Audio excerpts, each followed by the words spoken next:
अब हम बात करेंगे जो इंडिया इंडिपेंडेंस एक्ट हुआ उसने क्या क्या चेंजेस करे। अब भाई हुआ ये था कि कैबिनेट मिशन के हिसाब से कॉन्स्टिट्यूएंट असेंबली बनी। 296 सीटें एक तरफ थी, 93 सीटें एक तरफ थी, 208 कांग्रेस के पास आई थी, 73 जो है वो मुस्लिम लीग के पास गई थी। लेकिन क्योंकि मुस्लिम लीग जो है वो डिमांड करे जा रही थी बार बार, जब फरवरी 1947 में फाइनली अनाउंसमेंट होता है कि ठीक है हम छोड़ के जा रहे हैं, 30 जून 1948 को छोड़ के जा रहे हैं, अंग्रेज ये अनाउंसमेंट करते हैं। क्योंकि कैबिनेट मिशन तक भी मुस्लिम लीग की बात नहीं मानी गई थी। कैबिनेट मिशन में भी जो इंडिया की जो यूनिटी थी उसको ज्यादा तवज्जो दी गई थी बजाय पार्टीशन के। तो जिन्ना की बात को उतना वजूद नहीं मिला था। लेकिन जब फरवरी 1947 में ब्रिटिश गवर्नमेंट अनाउंस करती है कि 30 जून 1948 को हम जा रहे हैं, तो फिर से मुस्लिम लीग जो है वो प्रोटेस्ट करना शुरू कर देती है। और इसके बाद फाइनली 3 जून को फिर से डिक्लेरेशन होता है अंग्रेजों की तरफ से कि ये जो कॉन्स्टिट्यूशन बनेगा ये बेसिकली उन पर लागू नहीं होगा जो इसको मानना ना चाहे। तो कुल मिलाकर वो मुस्लिम लीग की एक तरीके से भरपाई कर रहे थे कि आप नहीं मानना चाहते मत मानो। इसके बाद लॉर्ड माउंटबेटन जो है वो अपना प्लान पेश करते हैं, माउंटबेटन प्लान, जिसमें इंडिया और पाकिस्तान का पार्टीशन था। और जब वो एक्सेप्ट हो जाता है तो उसके बाद उसके जो प्रोविजंस थे उनको लागू करवाने के लिए बनता है इंडिया इंडिपेंडेंस एक्ट। तो इंडिया इंडिपेंडेंस एक्ट जब बना उससे पहले हमारी कॉन्स्टिट्यूएंट असेंबली की कार्रवाई तो चल ही रही थी। जब इंडिया इंडिपेंडेंस एक्ट बनेगा तो कुछ चीजें पाकिस्तान की तरफ भी जाएंगी, क्योंकि पहले पाकिस्तान के लोग भी तो कॉन्स्टिट्यूएंट असेंबली में आ ही रहे होंगे। जब पार्टीशन हो जाएगा तो उन लोगों को भी जाना पड़ेगा। कुछ चेंजेस इसमें हमें और देखने को मिलेंगे। तो इंडिया इंडिपेंडेंस एक्ट जब हुआ तो इससे ये हुआ कि एक तो कॉन्स्टिट्यूएंट असेंबली को बहुत सारी पावर्स मिल गई। ये हम तब भी देख चुके हैं जब इससे पहले हमने हिस्ट्री ऑफ कॉन्स्टिट्यूशन की बात करी है कि भाई कॉन्स्टिट्यूएंट असेंबली को ये पावर मिल गई थी कि गवर्नमेंट ऑफ इंडिया एक्ट 1935 को मॉडिफाई करके लागू कर सकती थी, नए लॉज बना सकती थी। तो उसकी बात हम यहाँ पर नहीं कर रहे क्योंकि हम पहले कर चुके हैं। तो सबसे पहले इसने क्या कहा, इसने कहा कि जो भी प्रिंसली स्टेट्स है वो जिसके साथ जाए उसके साथ जा सकते हैं। इंडिया के साथ चाहे इंडिया के साथ जा सकते हैं, और पाकिस्तान के साथ जाए पाकिस्तान के साथ जा सकते हैं। तो इससे हुआ ये, इससे पहले की अगर बात करें, इस डिक्लेरेशन हिंदुस्तान पाकिस्तान के बंटवारे से पहले की बात करें, तो बहुत कम ही ऐसी प्रिंसली स्टेट्स थे जो कि कॉन्स्टिट्यूएंट असेंबली का पार्ट थे। बड़ौदा, रीवा, उदयपुर, जयपुर, बहुत कम।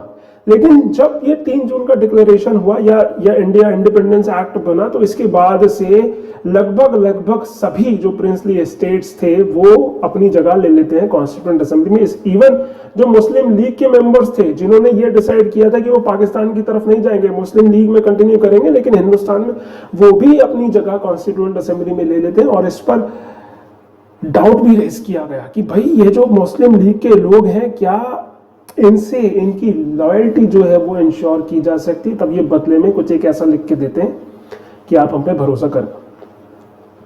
तो ये जो सारे प्रिंसिपल स्टेट्स थे लगभग इस डिक्लेरेशन के बाद अब कॉन्स्टिट्यूएंट असेंबली का पार्ट होने जा रहे थे। इसके साथ साथ जो लेजिस्लेचर और कॉन्स्टिट्यूएंट असेंबली थी वो एक हो गई थी।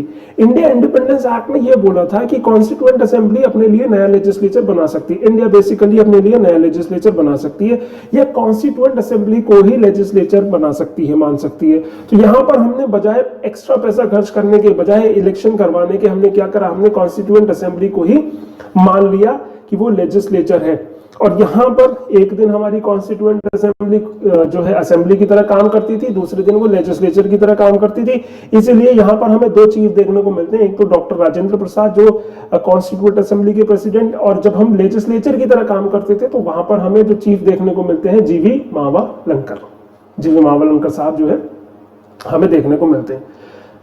और सीट्स में क्योंकि कमी आई गई थी, जब पाकिस्तान का हिस्सा पाकिस्तान की तरफ जाएगा, लोग भी जाएंगे, सीट्स भी जाएगी, एरिया भी जाएगा, तो इसीलिए क्या हुआ, जो 296 सीट्स थी वहां घटकर रह गई 229, और जहां 93 सीट्स थी प्रिंसली स्टेट्स वहां घटकर रह गई 70। तो एक बड़ा पार्ट, एक बड़ी सीट वो पाकिस्तान की तरफ चली गई।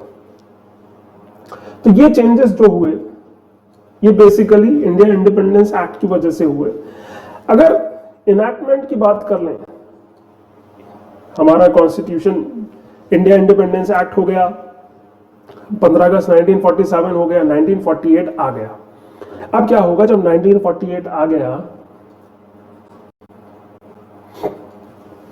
तो यहां पर जो हमने कमेटी बनाई थी, एडवाइजरी कमेटी होती है कॉन्स्टिट्यूशन की, वो क्या करती है, वो कॉन्स्टिट्यूशन से रिलेटेड सारे क्वेश्चंस जो है वो प्रोविंशियल और जो प्रिंसली स्टेट्स है, जो लेजिस्लेचर है, वहां के लोगों को भेजती है कि देखिए इस पे जो भी आपके राय है, विचार है, विमर्श है, उसको बताइए। वो लोग वापस में जो भी चीज बताते हैं उसको ध्यान में रखकर BN राव कॉन्स्टिट्यूशनल एडवाइजर जो थे, वो एक ड्राफ्ट तैयार करते हैं कॉन्स्टिट्यूशन का कि भाई हमें कॉन्स्टिट्यूशन तैयार करना है, आप अपने घर के लिए नियम कानून बना रहे हैं तो घर वाले लोगों से तो पूछेंगे। तो हमने घर वाले लोगों को बता दिया कि भैया आप बताइए क्या क्या इसमें होना चाहिए। उन्होंने जवाब दिया, हमने एक ड्राफ्ट बनाया। BN राव एक ड्राफ्ट तैयार करते हैं। इसी ड्राफ्ट को एनालाइज करने के लिए हम देखते हैं हमारे पास थी ड्राफ्टिंग कमेटी, जिसको हेड कर रहे थे हमारे PR अम्बेडकर साहब। तो ये फाइनली क्या करते हैं, ये फरवरी में जो है इसको असेंबली में रखवाते हैं। 1948 की बात है, 47 इंडिया इंडिपेंडेंस एक्ट खत्म हो गया, अब 48 आ गया। तो ये फरवरी की बात है, फरवरी में ये असेंबली में रखवाते हैं कि भाई सभी के लिए, कॉन्स्टिट्यूएंट असेंबली के मेंबर्स के लिए भी, पब्लिक के लिए भी, कि जैसे आज भी होता है कि जब हम कोई बिल इंट्रोड्यूस करते हैं पार्लियामेंट में तो वो गजट में छपता है। उसका पर्पस होता है बेसिकली पब्लिक को दिखाना कि इसमें कोई अगर प्रॉब्लम आपको है तो आप अपनी बात रखो। तो ये भी ये कहते हैं कि फरवरी से ठीक है, अब आप जो है अक्टूबर नवंबर तक का ये समय लेते हैं कि अब जितनी भी अगर प्रॉब्लम्स हैं, आपको कुछ इसमें डाउट्स हैं, जनता को भी, कॉन्स्टिट्यूएंट असेंबली के मेंबर्स को भी आप बता दो। इसके बाद क्या होता है, इसके बाद 3 जो है वो प्रोसीडिंग्स होती हैं। 4 नवंबर को पहली बार जो है कॉन्स्टिट्यूशनल ड्राफ्ट रखा जाता है, 5 दिन चलता है। फिर इसके बाद 15 नवंबर को रखा जाता है। 1948 की ये बात है जहां पर पहली बार 4 नवंबर को रखा जाता है, BR अम्बेडकर साहब रखवाते हैं। इसके बाद 15 नवंबर को रखा जाता है, जो कि बहुत लंबा चलता है, आगे अगले अक्टूबर तक चलता है, अगले साल तक, 49 तक। फिर इसके बाद ये फाइनली 14 नवंबर 1949 को रखा जाता है, जहां हम 26 नवंबर 1949 को देखेंगे साइन हो जाता है। तो यहां ये प्रोसेस हुआ। इस बीच में इंडिया इंडिपेंडेंस एक्ट हुआ, सीटें कम हुई, 1948 आया, फरवरी में जो है वो एक ड्राफ्ट रखा गया पब्लिक के लिए। इसके बाद 4 नवंबर को पहली बार जो है उस पर डिस्कशन होता है। फिर 15 नवंबर को अगले साल, फिर 14 नवंबर को। अब अगर अम्बेडकर जी के कॉन्स्टिट्यूशनल ड्राफ्ट की बात कर ली जाए तो जैसे इन्होंने कॉन्स्टिट्यूएंट असेंबली में इसको 3 बार पेश करवाया, 4 को, 15 को, 14 को, ये बहुत छोटा रहा, 5 दिन का रहा, ये बहुत लंबा चला, 1 साल का रहा, ये बहुत छोटा रहा क्योंकि इसके बाद 26 नवंबर को हमने साइन कर दिया।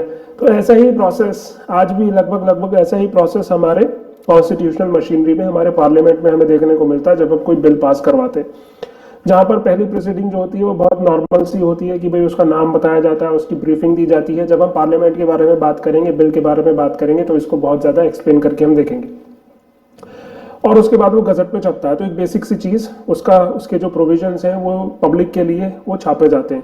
तो यहाँ पर ये भी उसी तरीके की चीज, पहली चीज की बेसिक सारी चीजें बताई गई।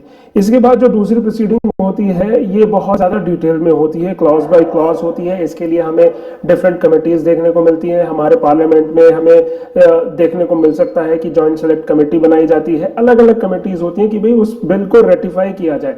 जब वो सेकंड प्रोसीडिंग में बिल जाता है तो या तो वो वोटिंग के लिए जा सकता है, या वो जा सकता है कि भाई कमेटी, अगर उसमें कुछ ऑब्जेक्शंस आ रहे हैं तो उसको कमेटी को रिकमेंड कर दिया जाएगा और कमेटी क्या करेगी, उसको क्लॉज बाय क्लॉज देखेगी। तो इस सेकंड प्रोसीडिंग में ही इस कॉन्स्टिट्यूशन के जितने भी प्रोविजंस थे, ये जो ड्राफ्ट था इसके प्रोविजंस थे, ये क्लॉज बाय क्लॉज जो है वो देखे गए, 1 बाय 1। जो लंबी डिबेट हम देखते हैं, कॉन्स्टिट्यूशनल डिबेट जो हम देखते हैं, वो यहाँ पर हमें देखने को मिलती है। इसके बाद जो फाइनली जब हमारा कॉन्स्टिट्यूशन तैयार हो गया तो 100% परफेक्शन तो कभी नहीं आ सकता, प्रॉब्लम्स अभी भी थी, ऑब्जेक्शंस अभी भी थे, लेकिन इसके बावजूद जो है हमने यहाँ 14 नवंबर को जब अम्बेडकर जी ने कॉन्स्टिट्यूशन रखवाया तो उसके बाद फाइनली 26 नवंबर को पास हो गया।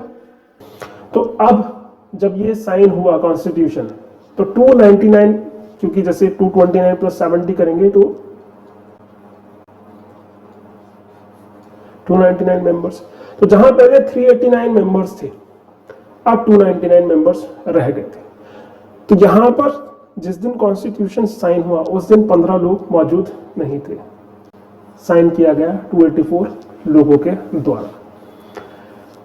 और इस कॉन्स्टिट्यूशन को बनाने में जो रोल था डॉक्टर बी.आर. अम्बेडकर साहब का, वो इतना जबरदस्त था कि उनको फादर ऑफ कॉन्स्टिट्यूशन तो बोला ही जाता है, मॉडर्न मनु भी उनको बोला जाता है, क्योंकि उनके जो रैशनल्स थे, उनके जो लॉजिक्स थे वो बड़े जबरदस्त थे। जैसे फॉर एग्जांपल की बात मैं आपको बताऊं, आर्टिकल 17 हमारे पास है, अनटचेबिलिटी की बात करता है। कहता है अनटचेबिलिटी एक पनिशेबल ऑफेंस है। पनिशेबल ऑफेंस की बात हमारे कॉन्स्टिट्यूशन में सिर्फ दो एक फंडामेंटल राइट्स में हुई है कि अनटचेबिलिटी को खत्म किया जाता है, अनटचेबिलिटी पनिशेबल ऑफेंस है। जब कॉन्स्टिट्यूएंट असेंबली में इस चीज को लेकर डिबेट हो रही थी कि भाई अनटचेबिलिटी तो आपने डिफाइन किया ही नहीं, क्या है, तो लोग तो ये समझ लेंगे ये छुआछूत की बीमारी की आप बात कर रहे हैं। अनटचेबिलिटी का मतलब कि ऐसे वाली अनटचेबिलिटी है, अगर कोई कोढ़ी व्यक्ति जा रहा है तो हम उसको छुए ना, तो इस हिसाब से तो आप उसको अपराध बना रहे हैं, इस हिसाब से तो आप उसको क्राइम बना रहे हैं कि अगर मैं कह रहा हूं नहीं ये कोढ़ी व्यक्ति, इसको कोढ़ है और अनटचेबिलिटी एक पनिशेबल ऑफेंस है, मैं इसको नहीं छूंगा तो मैं एक अपराध कर रहा हूं। तो वहां पर लोगों ने ये तर्क दिया, ये लॉजिक्स दिए कि भाई आप ऐसा कीजिए अंबेडकर साहब कि इसमें आप ये लिख दीजिए कि अनटचेबिलिटी का मतलब है कि restrictions on the basis of birth, जो जन्म के आधार पर रेस्ट्रिक्शंस लगाए हुए कि मैं निचली जाति में पैदा हुआ इसलिए मंदिर में नहीं जा सकता, घोड़े पर जो है बारात नहीं निकाल सकता, आप ये लिख दीजिए। तब अंबेडकर साहब ये कहते हैं कि नहीं, हम नहीं लिखेंगे, क्योंकि हमने अनटचेबिलिटी को सेमीकोलॉन्स में लगाया है कॉन्स्टिट्यूशन में। इसका मतलब ये है कि अनटचेबिलिटी का वो मतलब नहीं है जो डिक्शनरी में है, और साथ ही साथ हम नहीं चाहते कि अनटचेबिलिटी को लेकर कोई भी स्कोप रह जाए, कोई भी चीज रह जाए। आप देखिए वो अनटचेबिलिटी खुद एक जैसे निचली जाति में पैदा हुए तो उनसे ज्यादा बेहतर एक्सपीरियंस किसी का नहीं हो सकता इस चीज को लेकर, और इसीलिए उन्होंने कोई स्कोप नहीं छोड़ा डिबेट में।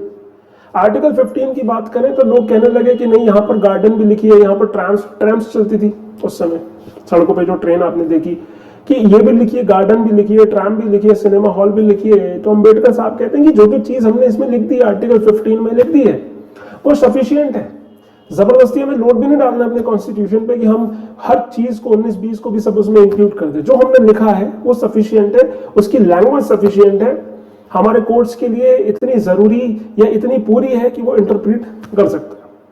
तो बहुत जबरदस्त जो है लॉजिक्स, रीजनिंग जो है वो दी जाती थी हमारे अंबेडकर साहब की तरफ से। तो this is about the change by India independence act and the enactment of the constitution. अगर इसमें हमने वो बात नहीं करी है जो हम पहले कर चुके हैं कि भाई आपको government of India act 1935 modify करके लागू करने का अधिकार था, नए लॉज बनाने का अधिकार था, लॉज रिपील करने का अधिकार था, आपको नया कॉन्स्टिट्यूशन, क्योंकि ये सारी हम बात इंडिया इंडिपेंडेंस एक्ट 1947 में कर चुके हैं।